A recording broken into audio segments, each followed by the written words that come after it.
అయోధ్య రామమందిరం హుండీ నిధుల దుర్వినియోగం కేసులో సంచలన విషయాలు వెలుగులోకి వస్తున్నాయి. ఈ కేసులో అరెస్ట్ అయిన 8 మందిలో ఒకే కుటుంబానికి చెందిన 2 కీలక పాత్ర పోషించినట్లు పోలీసులు గుర్తించారు. ప్రధాన నిందితుడిగా భావిస్తున్న అనుకల్ప్ మిశ్రా, తన బావ లవకుష్ మిశ్రా అరెస్ట్ అయిన 8 మందిలో ఉన్నారు. వారు భారీ స్థాయిలో నిధుల దుర్వినియోగానికి పాల్పడినట్లు దర్యాప్తులో తేలుతోంది.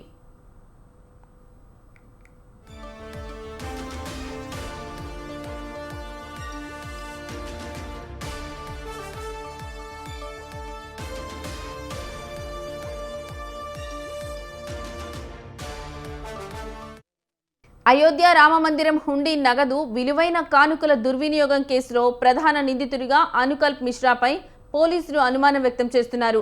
బ్యాంక్ అవుట్ సోర్సింగ్ సిబ్బందిగా పనిచేసిన అనుకల్ప్ సుమారు 3 సంవత్సరాల క్రితం హుండీ నగదు లెక్కించే బృందంలో చేరాడు. అనంతరం తన బావ లవకుష్ మిశ్రాను కూడా అదే బృందంలో నియమించేలా చేశాడని పోలీసులు చెబుతున్నారు. దర్యాప్తులో భాగంగా అనుకల్ప్ స్వగ్రామాన్ని సందర్శించిన అధికారులకు అతని జీవన శైలిలో భారీ మార్పులు కనిపించాయి. ఒకప్పుడు ఆర్థిక ఇబ్బందులు ఎదుర్కొంటున్న కుటుంబం ఇప్పుడు విలాసవంతమైన ఇంటిలో నివసిస్తోందని గ్రామస్తులు తెలిపారు.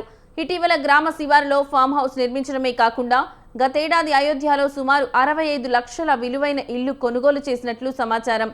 ఇప్పటికే వాహనం ఉండగా మరో స్కార్పియో ఎస్యూవీ కొనుగోలు చేసేందుకు కూడా బుకింగ్ చేసినట్లు స్థానికులు చెబుతున్నారు.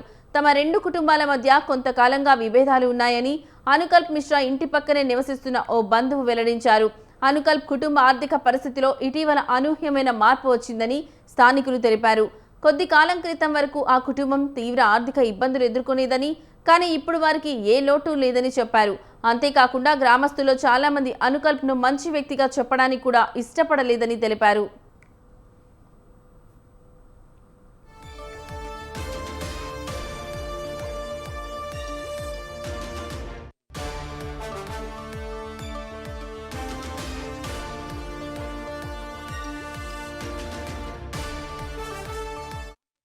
ఏప్రిల్ 30న గ్రామంలో 7 రోజుల పాటు భారీ ధార్మిక కార్యక్రమాన్ని నిర్వహించాడని, ఆ కార్యక్రమానికి ప్రముఖులు కూడా హాజరయ్యారని అనుకల్ప్ తాత రాజేంద్ర ప్రసాద్ మిశ్రా చెప్పారు.